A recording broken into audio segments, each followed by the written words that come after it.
This is problem number 9 from section 13.1 practice problems, which was left out of the recording for the rest of this practice problem solutions. So we're going to complete this one now.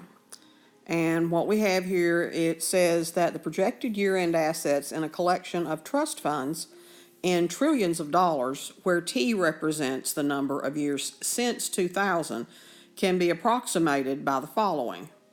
Where 0 is equal to or less than T is equal to or less than 50. So, in other words, between the year 2000 and the year 2050.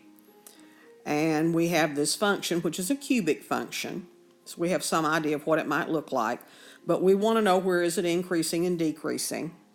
And I'm actually going to lead you on into the idea in 13.2 at this point about why is it we want to find when the function is increasing and decreasing. Sometimes that helps us find something much more important. So to begin, the first thing I'm going to need to do is take the derivative, which is a prime of t.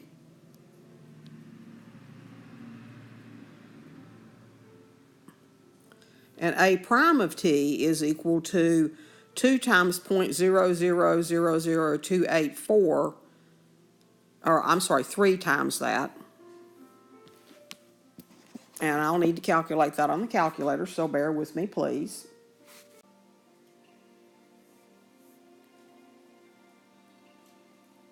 And so that's going to be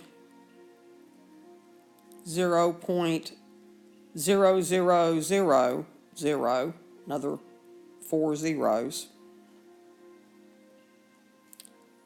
852.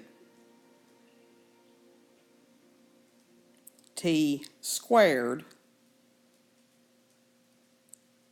minus 0.0101 T plus 0.0385.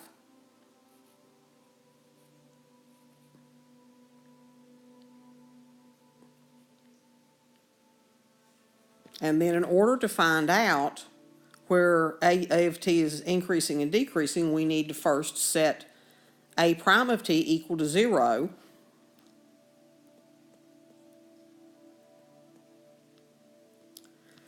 To find the critical numbers.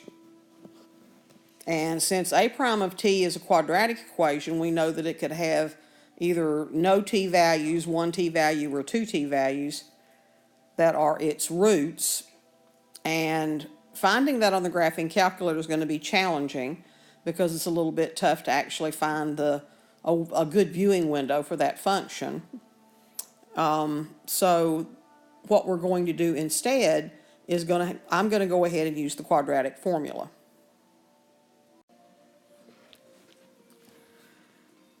So having used the quadratic formula to solve A of t is equal to 0, I've come up with 2 solutions, actually. One of them is that t is equal to 7.2, rounded off to the nearest tenth. And the other solution is like 111 point something. But since the 111 is not within the domain, then I don't even need to concern myself with that solution. I need the solution which is that t is equal to 7.2. And what that means then is that our critical value on the interval from 0 to 50 is 7.2. And so if I plot this on my number line, here's 0, 10, 20, 30, 40, and 50. And I could have spaced it out better, but I really only need this much of the number line.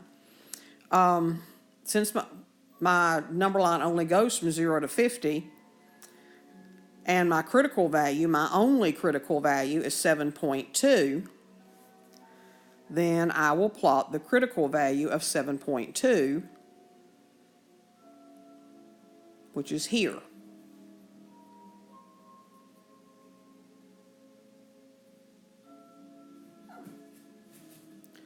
And then I'll use the calculator and evaluate the value of A of t at 0.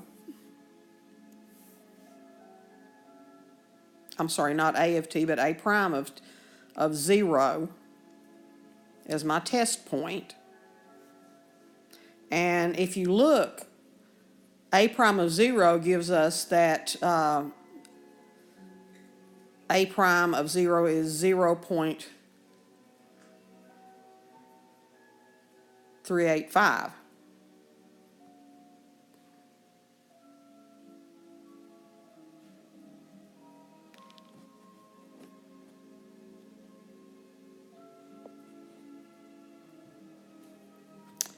And then using the other test points, you can pick any of these points you want to. And you see that A prime, for example, of 50 is actually a very negative number. And remember, what we were interested in here wasn't the actual value so much as the fact that it was positive.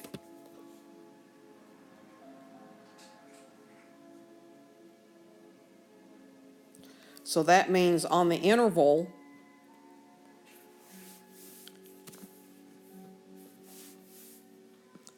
from 0 to 7.2,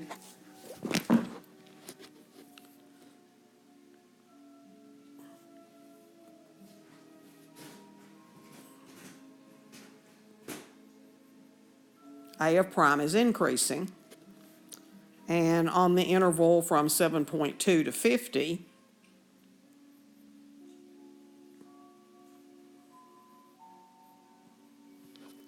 then A of t is decreasing. And what that tells us is, and this is where we get into the idea of the next section, since the function is increasing on this interval and decreasing on the remainder of the interval, what that tells us about the critical value is that at that point,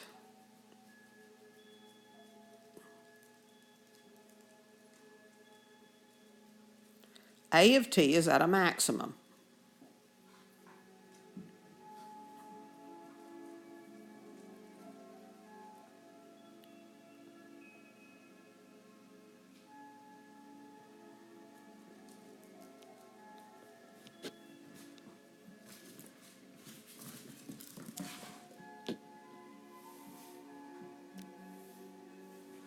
So to put that in context of the problem, we would say the projected year-end assets in this collection of trust funds in trillions of dollars would reach a maximum in the year 2007. And then if we actually plug 2007 in for, or plug in 7.2 for t, we'll find out what the maximum value of that year-end assets are, because after that, the year-end assets actually start to decline. And so that's an important application of this, is that really what we're needing to do when we find when we find that it's increasing and decreasing, when we find those intervals where it's increasing and decreasing, if it goes from being increasing to being decreasing, we have found a maximum value. And of course, if we went the opposite direction and you go from being decreasing to increasing, then you have found a minimum.